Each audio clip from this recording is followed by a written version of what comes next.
ketika itu dekan kami itu adalah Pak Ali Saifullah. Beliau sebagai dosen tetap di UM. Ya, beliau adalah alumni UGM. Ketika itu UGM juga ada perpecahan antara pedagogi dengan psikologi. Nah, beliau ini yang alumni yang pedagogi. Jadi sebenarnya basic ilmunya itu sama, pedagogi dengan psikologi. Hanya kemudian dipecah, yang psikologi di UGM, kemudian pedagogi itu ada di Universitas Negeri Malang, Negeri Yogyakarta sekarang itu. Nah, seperti itu. Nah, Pak Ali Saifullah kebetulan banyak tetapnya di UM. Nah, kemudian banyaklah diperbantukan dari sana. Pak Ali cukup dekat dengan saya karena saya mengantar gitu ya, karena waktu itu yang bisa nyupir saya. Jadi waktu kita diberi mobil pertama kali itu Cherry ya, mobil Cherry. Kemudian ya saya yang ngantar gitu ya, ngantar. Beliau tidak punya apa. Saya menilai beliau tidak punya kesan khusus terhadap saya. Karena ya saya ya berada di bawah, yang penting saya bisa sering mengantar, sering menjemput beliau, dan beliau sangat punya idealisme. Kalau nggak ada Pak Ali, nggak ada psikologi gitu.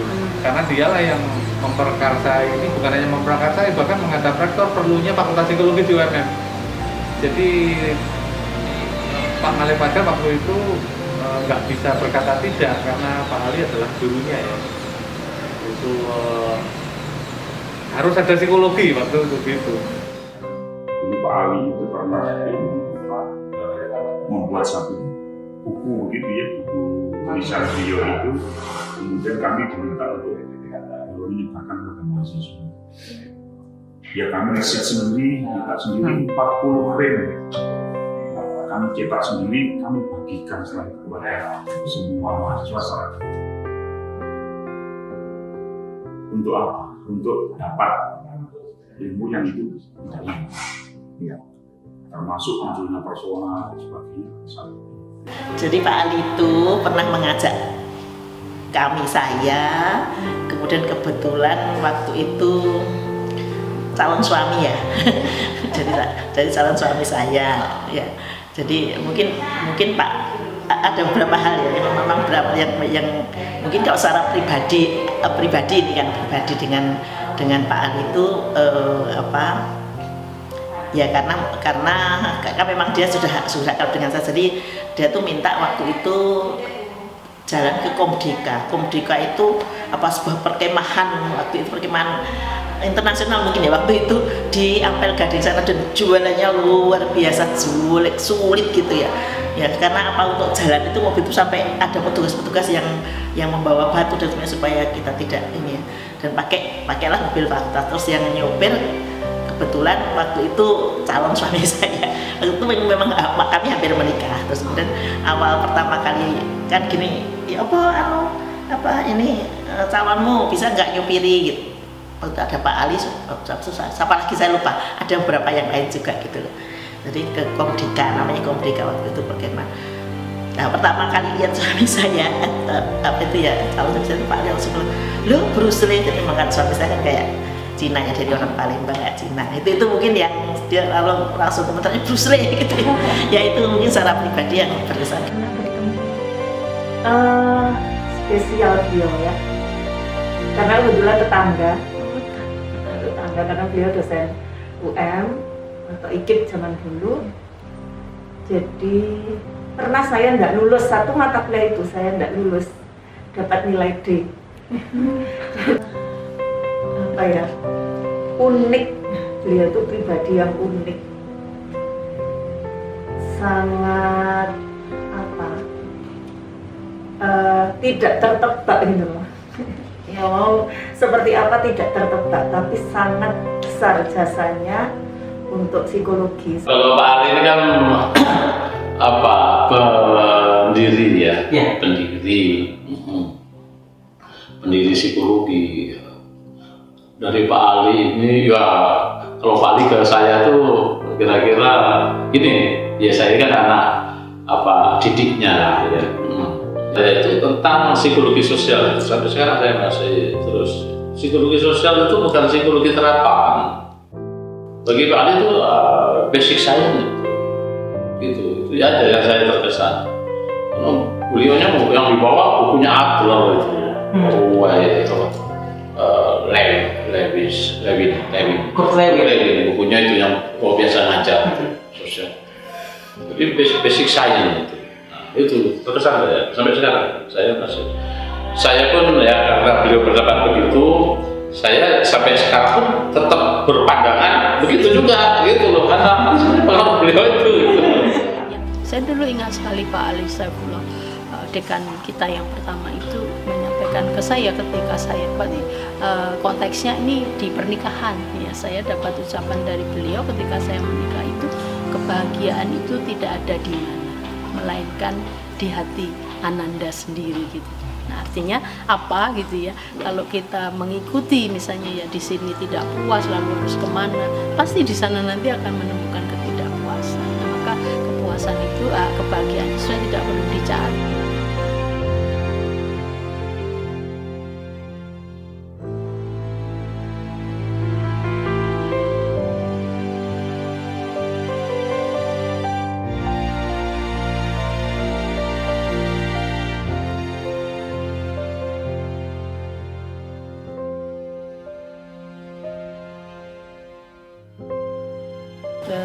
Jadi kalau ditanya tentang perjalanan karir saya ya di UMM itu, saya masuk di UMM tahun 1988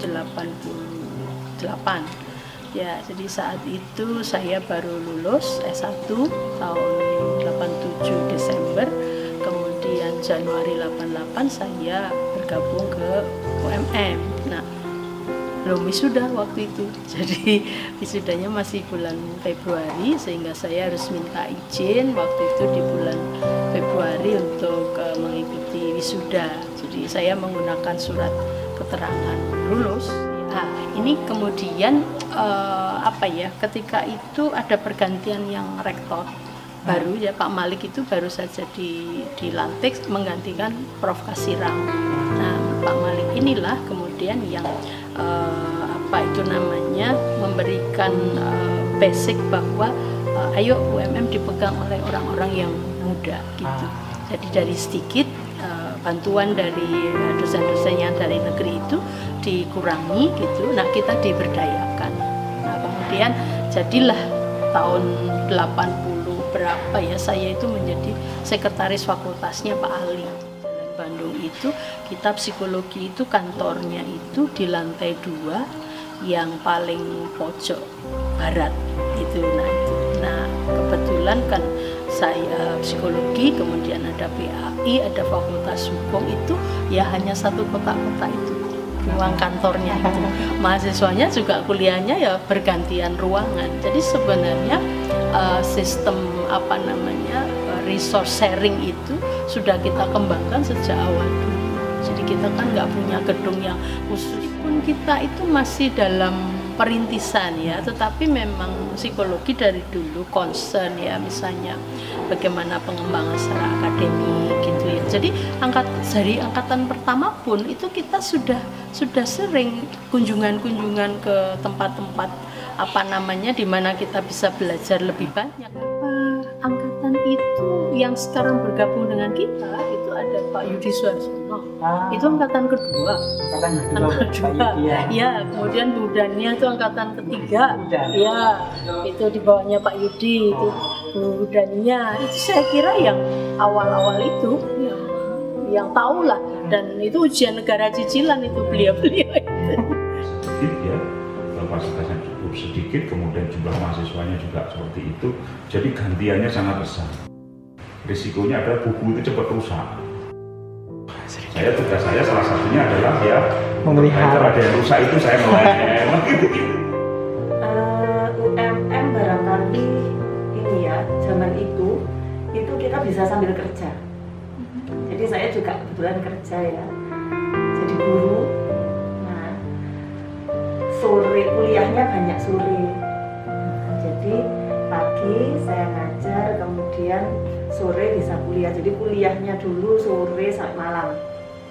siang atau sampai malam gitu. Nah, jadi fleksibel kan akhirnya untuk kami mengatur jadwal.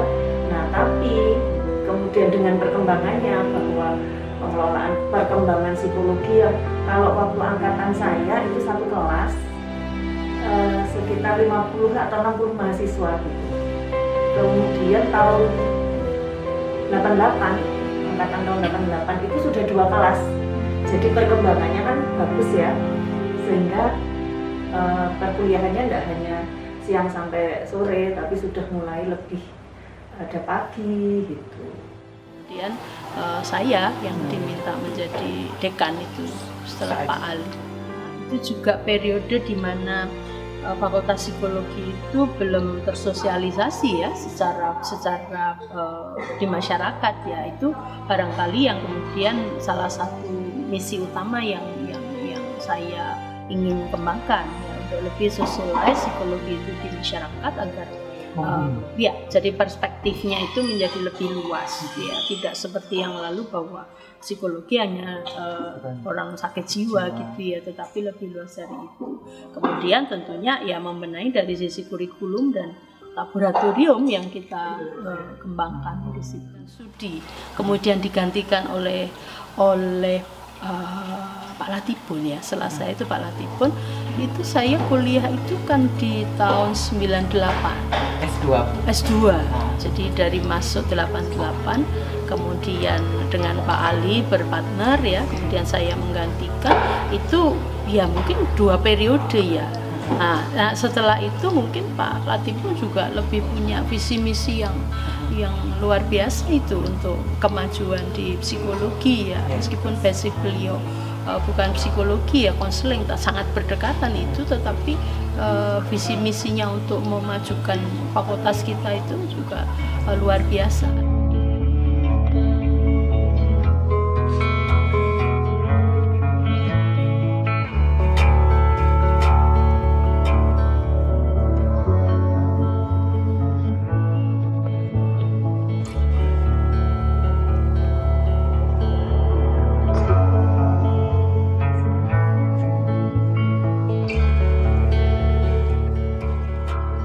Kemudian saya itu mungkin dunia lagi atau begitulah. Jadi kalau saya teruskan saja 1 periode penuh tambah setengah periode, karena saya ditugasi di tempat lain. Kita menyadari bahwa UMM ini kan harus mencapai kemajuan. Pada saat itu memang kita ini memiliki satu tahapan yang menggembirakan. Tahun 2000-an itu kan masa atau apa namanya reformasi ya. Reformasi itu kan tahun 1997-98 ya. Saya jadi dekan yang sekitar itu. Kemudian dari sisi peran nasional ya, saya ingin menyampaikan karena kasus-kasus saat itu banyak konflik, kemudian ya, kerusuhan sosial dan bencana alam dan sebagainya. UMM itu mendapatkan satu tugas untuk menjalankan konsen trauma yang pertama kali adalah kerusuhan akibat ini akibat diturunnya Gus Dur itu. Jadi Gus Dur itu diturunkan sebagai presiden itu berakibat yang ini kerusuhan di banyak tempat, dan sekolah-sekolah Muhammadiyah itu termasuk menjadi sasaran penghancuran, pembakaran. Ya manfaat dari situ ya, kalau kita ambil manfaatnya itu UMM khususnya Fakultas Psikologi diberi tugas untuk menangani konseling trauma bagi murid dan guru-gurunya itu. Nah, terutama itu ada di kawasan Tapal Kuda. Ya, Tapal Kuda itu mulai Situ Bondo sampai Sidoarjo. Ya, itu pengalaman yang sangat beragam. Walaupun sebelumnya juga kita sudah membangun kolaborasi dalam hal training pengembangan sumber daya manusia dengan PLN, pusat latihan PLN yang ada di Padang. Tapi itu jadi basic. Kemudian setelah itu terus berkembang. Project yang kita lakukan itu karena dinilai bagus, berkembang.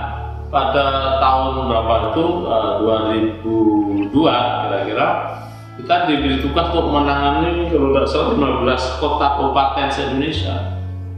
Mulai dari untuk melakukan monitoring yang dilakukan oleh perguruan tinggi yang lain itu ditugaskan ke UMM melakukan monitoring apa betul itu terlaksana dengan baik.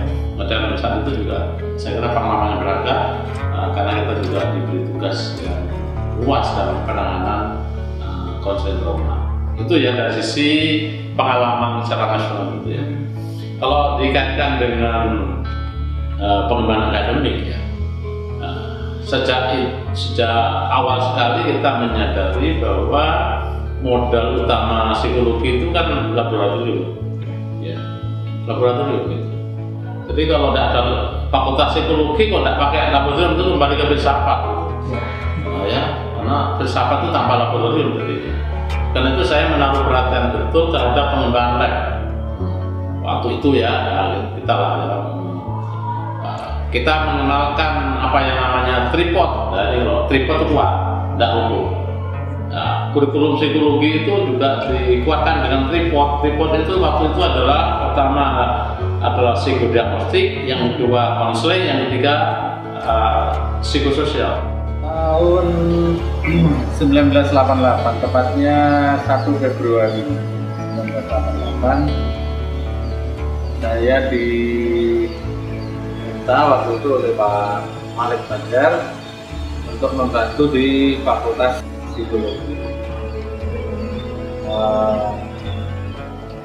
Waktu itu tidak bisa langsung full di fakultas karena ternyata saya diperbantukan di bagian perencanaan. Jadi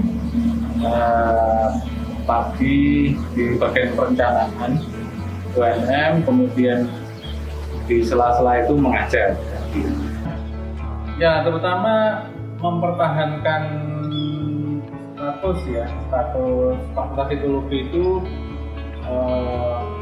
dipertahankan tetap menjadi status A ya. Waktu itu namanya samakan. Statusnya A kita pertahankan terus sampai sekarang lagi. Kemudian yang kedua perluasan itu antara lain meningkatkan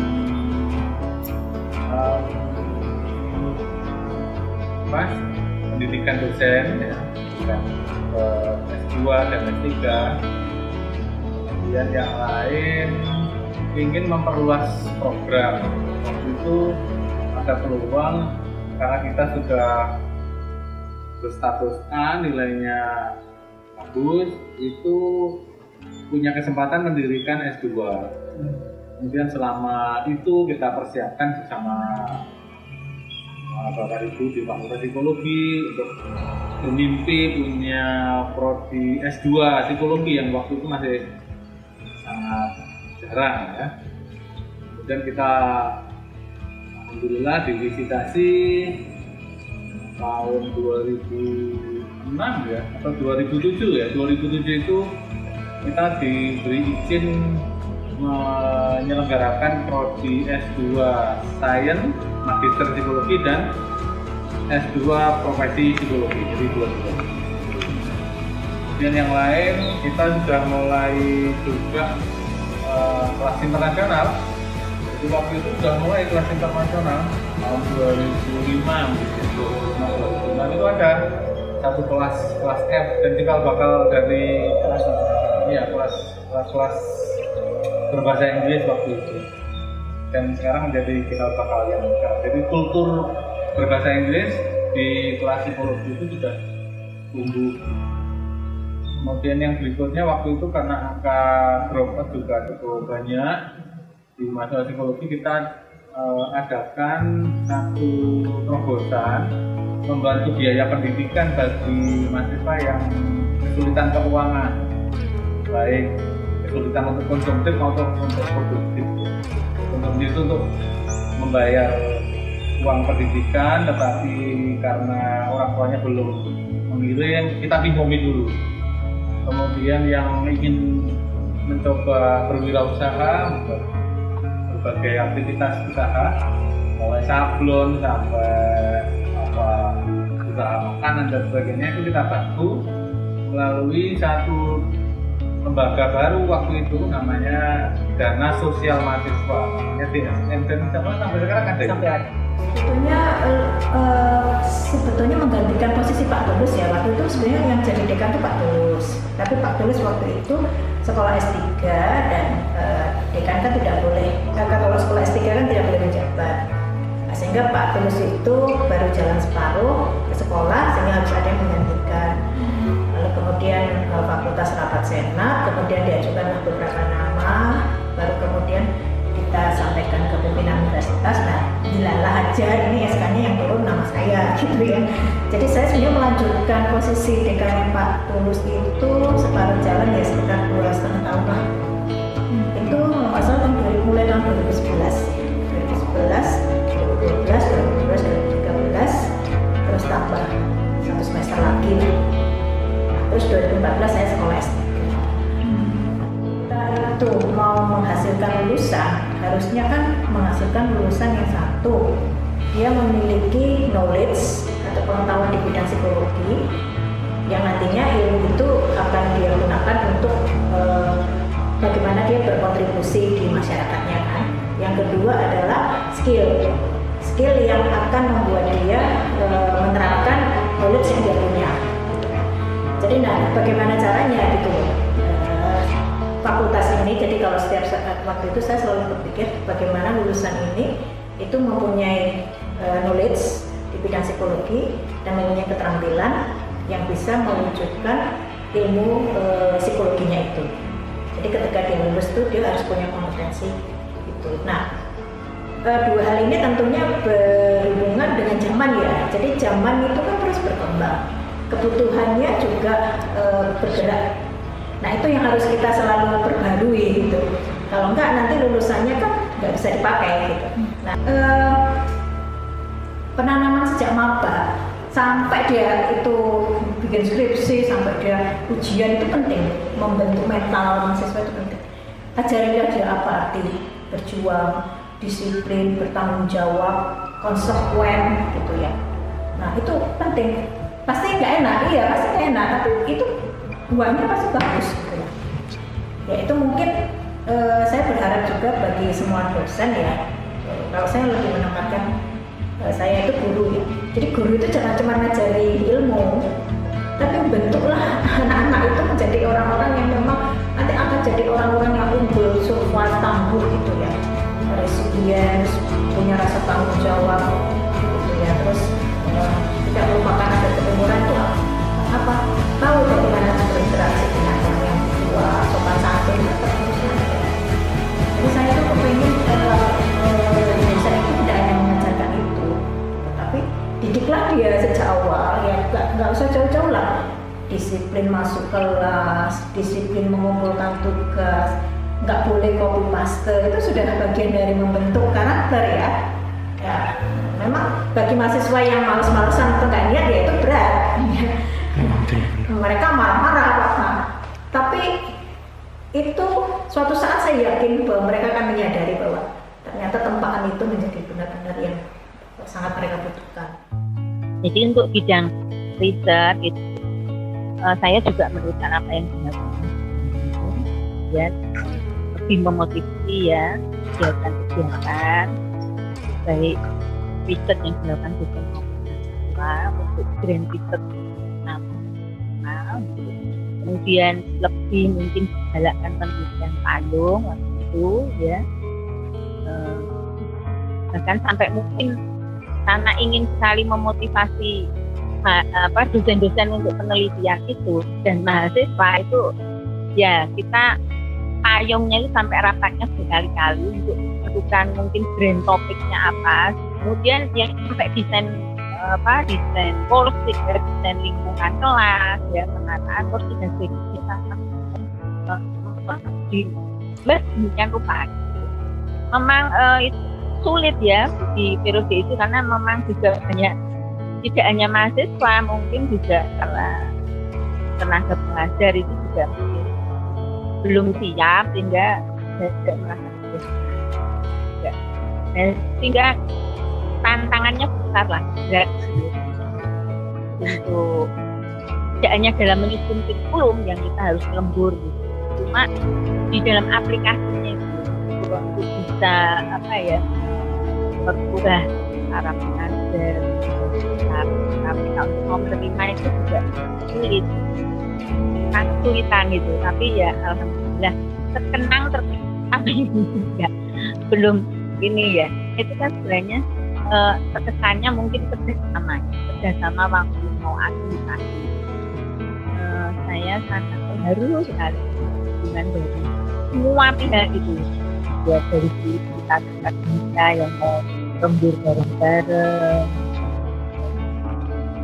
hubungan mereka itu sangat, yang buat saya jadi terharu juga. Kita masih bisa menyaksikan itu yang menjadi terharu itu dukungan dari semuanya gitu, dosen terutama mau lembur gitu. Sampai waktu itu saya sampai itu kan diajak lembur. Saya mulai jadi dosen itu kan 1989. Jadi saya kira sudah 32 tahun ya. 32 tahun saya berkiprah di Fakultas Psikologi UMM ini. Satu kan kita masih waktu itu masih bujang-bujangan gitu ya. Di kampus satu kan saya kos di depan kampus kan gitu ya, di seberang jalan gitu ya. Jadi ya sudah ke situ. Jadi ke kampus itu ya full gitu ya, karena kan ya sudah dekat rumah, dekat kos-kosan gitu ya. Kemudian pindah kampus 2. Di kampus 2 itu tahun berapa ya? Pokoknya intinya mungkin saya di kampus 1 itu sekitar setahun gitu. Kemudian di kampus belajar di kampus 2. Di kampus 2 kan juga agak jauh lah gitu. Jadi mungkin kalau dilihat dari kerja gitu ya, karena memang ya mungkin dosennya waktu itu juga belum banyak gitu ya, dan mahasiswanya juga mungkin belum sebanyak sekarang itu. Jadi keakraban dengan mahasiswa, terus kemudian kita kerja itu sudah nggak mengenal waktu dari mulai pagi. Jadi kalau pagi berangkat ya ke kampus itu nanti siang pulang makan mandi, nanti habis itu berangkat lagi sampai malam gitu. Jadi kita dulu kan sampai malam gitu. Sebetulnya saya kira sebagai dekan ya sama lah. Intinya kan mengkoordinir kegiatan fakultas ya. Karena itu sudah ada program. Saya kan hanya melanjutkan karena waktu itu kan Bu Tri resign ya. Dia minta untuk mengundurkan diri sebagai dekan karena sakit ya, dan saya 1 tahun lah sebetulnya saya menjadikan sekitar 1 tahun saja gitu. Dan saya kira ya melanjutkan apa yang belum dilaksanakan aja, dan saya kira juga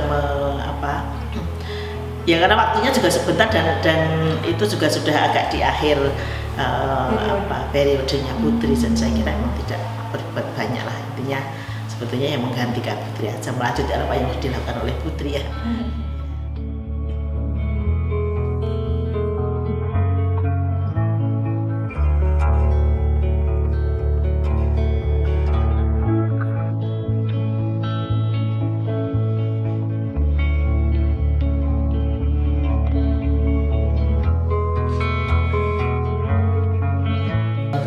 Apa yang sekarang ada tidak pernah lepas dari sebelumnya.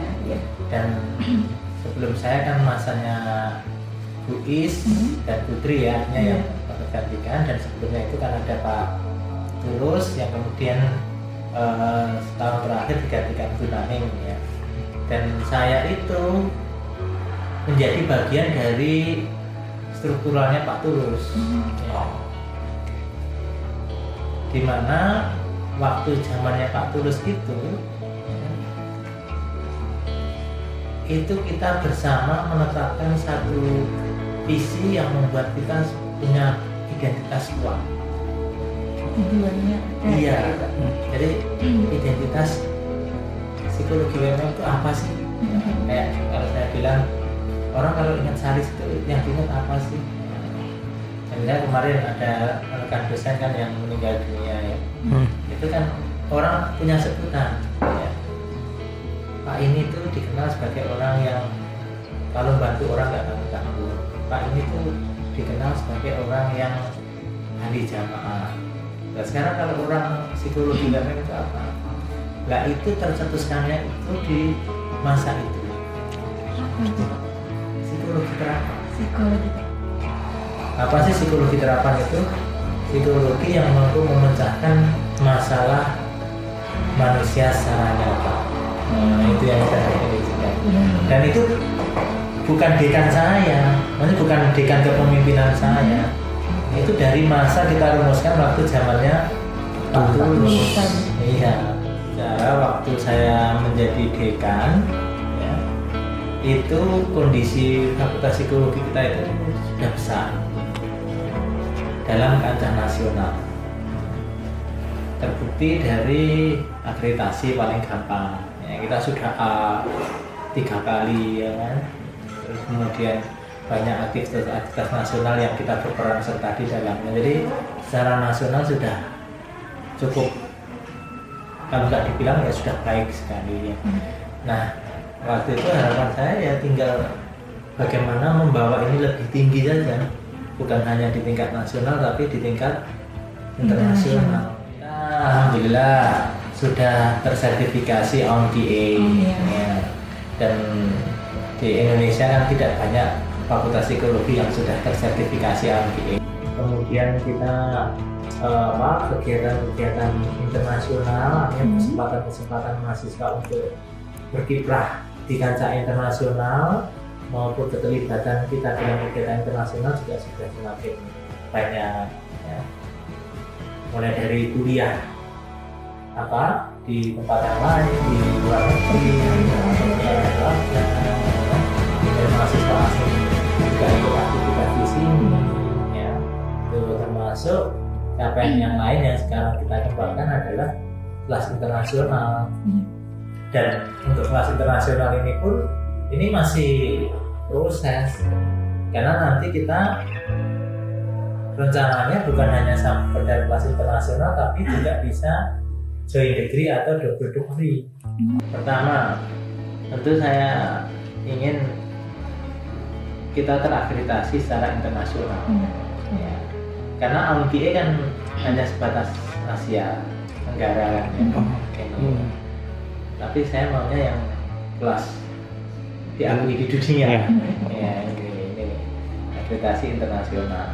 Kemudian yang kedua, kita punya cukup besar persentase mahasiswa asing. Jadi saya maunya cukup banyak mahasiswa asing yang kuliah di psikologi UMM ini.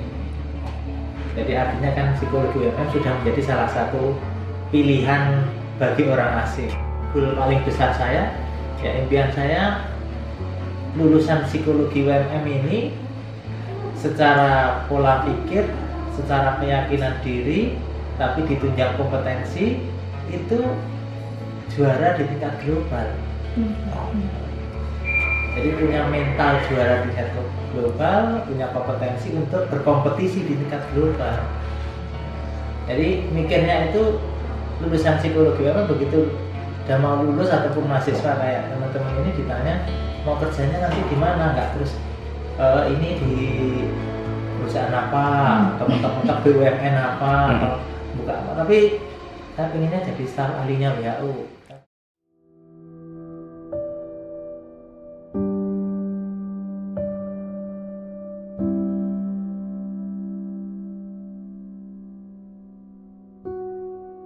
Pencatat yang baik itu.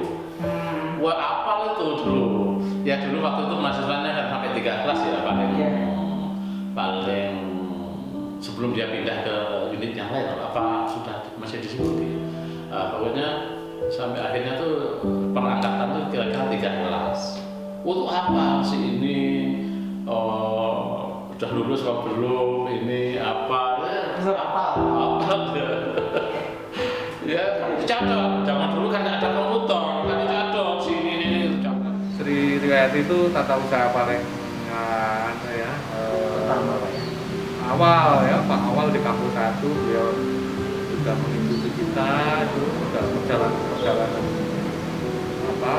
dari yang kita organisasinya masih sangat simple, sederhana, orangnya nggak banyak, kemudian harus ngurus sendiri semuanya itu ya saya kira dia rajin, kemudian friendly ya, bersahabat, kemudian terbuka, orangnya baik ya, dan yang saya ingat dia itu jago main voli.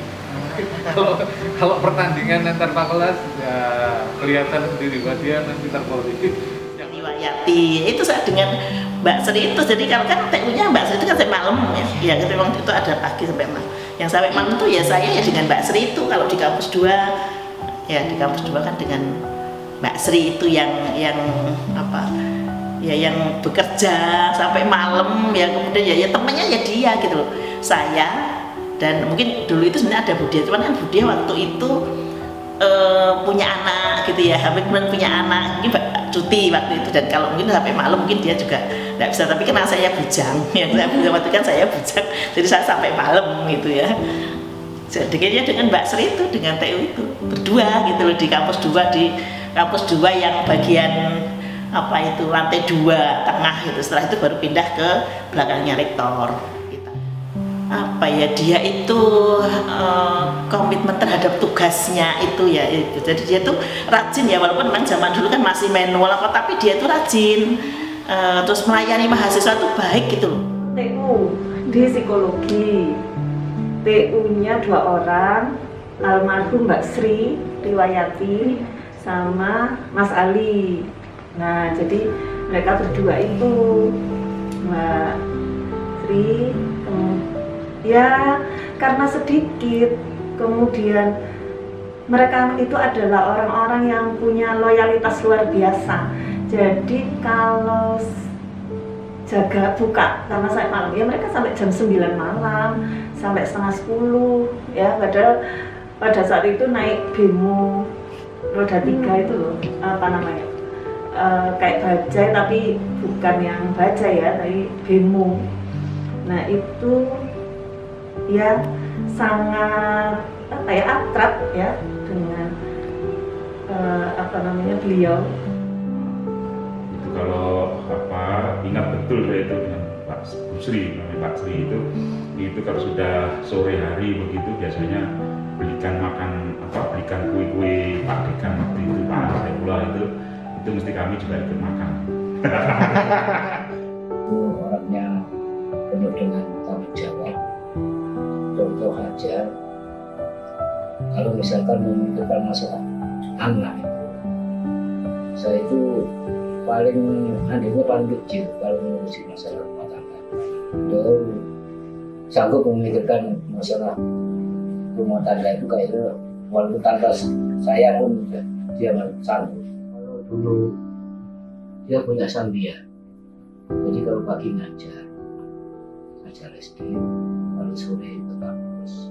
Dulu awal-awalnya di kampus itu sebenarnya itulah dia ngambil keputusan yang paling berat menurut saya, malah dia rela mengorbankan profesi gurunya untuk menjadi staf di UMM itu.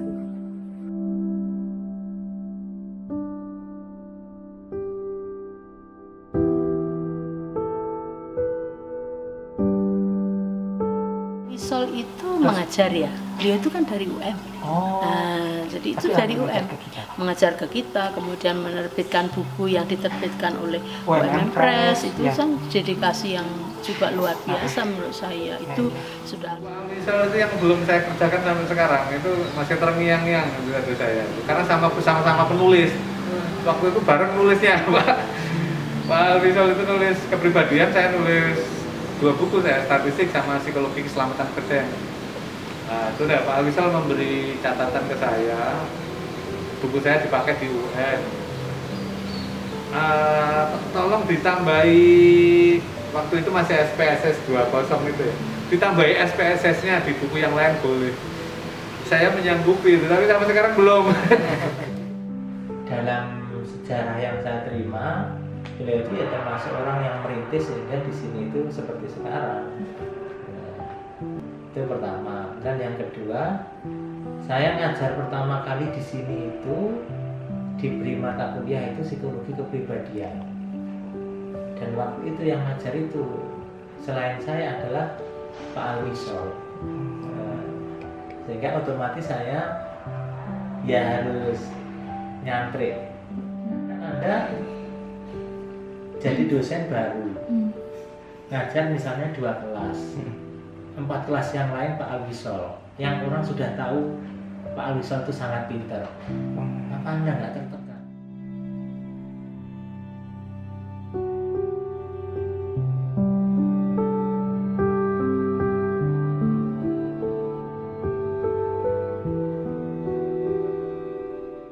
Karena waktu saya jadi kaprodi PD1, dekan itu kalau temunya masih Pak Suroto, jadi saya cukup dekat sama beliau. Dan beliau juga sering saya ajak kalau saya misalnya ya itu kalau dekan perempuan itu kan rekodnya kalau pergi-pergi itu kalau luar kota saya berangkat sendiri, tapi kalau dalam kota misalnya saya harus ke ada rapat dinas ke Kediri apa nah Pak Suroto itu sering saya ajak gitu. Ya sebetulnya orangnya itu ini ya kalau ada pekerjaan ya dikerjakan, artinya selesai gitu loh, selesai gitu. Dan kadang-kadang belum waktunya beliau sudah prepare gitu. Jadi dan nggak usah dikasih tahu tuh, tahu apa yang harus disiapkan. Jadi misalnya habis UAS berarti apa yang harus di prepare, itu dia sudah prepare. Itu kan orang yang kalau ngomong itu ya bahasa Jawanya tanpa tedeng aling-aling. Banyak orang nggak bisa dekat dengan Pak Suroto. Saya ini dekat banget dengan Pak Suroto. Dan ternyata sejarah kehidupan membuat kita sama lagi. Apa itu? Ditinggal istri. Ya gitu. Akhirnya kita jadi dekat. Akhirnya yang sudah dekat sehingga dulu bahkan jadi setiap sekali saya keluar kota ya, yang saya ajak menemani nyetir ya Pak Suroto. Sedekat itu ya. Sedekat itu. Bahkan untuk urusan pribadi keluarga saya pun ya kan, meskipun saya bukan dekan ataupun setelah jadi dekan, misalnya ada keluarga istri kesini, mertua datang, saya minta bantuan jemput Pak Suroto.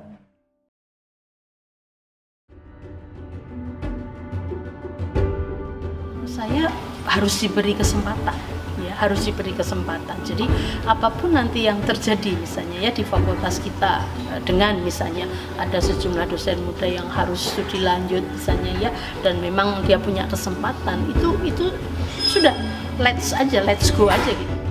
Memajukan UMM ini terutama di fakultas atau nanti berperan di luar fakultas juga melihat historis universitas secara keseluruhan, filosofinya, bagaimana membangun kampus ini kan itu.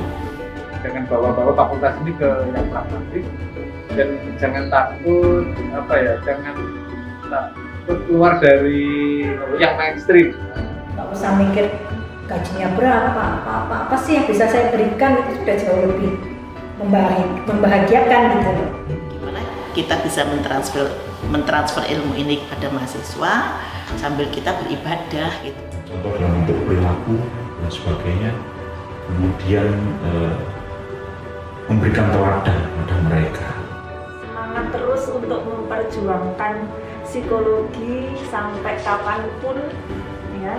Sekarang dengan kepemimpinan yang muda-muda itu jauh lebih melesat. Juga harus kita wanti-wanti bahwa UMM ini punya atmosfer yang spesifik. Ya, mungkin berbeda dengan kampus-kampus yang lain.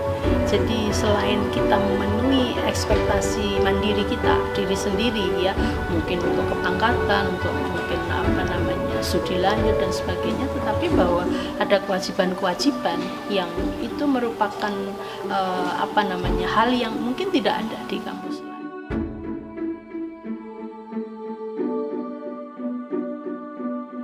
Saya hanya ingin usia 35 tahun sudah nggak lagi ngurusi yang domestik, urusi yang internasional itu. Sudah selesai lah malah rumah tangganya psikologi itu, jangan ngurusi dapur, terus masih kurikulum dirinya sendiri. Pokoknya banyaklah pergi-pergi gitu loh. Keberhasilan fakultas itu ketika masuk banyak prestasi, dosen juga banyak prestasi kan gitu ya. Kemudian juga apa ini tingkat kepuasan dari para mahasiswa juga tinggi kan gitu ya. Artinya 35 tahun itu sebenarnya ya kita ini masih remaja. Ya, tapi remaja sudah ada capaian yang seperti sekarang ini, menurut saya ini sesuatu yang harus kita banggakan. Saya merasa di situ sebagai bagian dari keluarga. Jadi dosen, karyawan, mahasiswa itu saya anggap sebagai keluarga. Jadi saya bentar lagi pensiun. Saya merasa diri saya mau hilang. Lebih berkembang, lebih maju, dan bisa menjadi go internasional. Ini kan menjelang ke sana loh. Ya, semoga sukses. Terakhir, di usia fakultas yang ke 35 tahun, pesan apa juga yang Pak Nabi untuk tentangnya untuk fakultas? Tapi kan maksudnya banyak. Ini untuk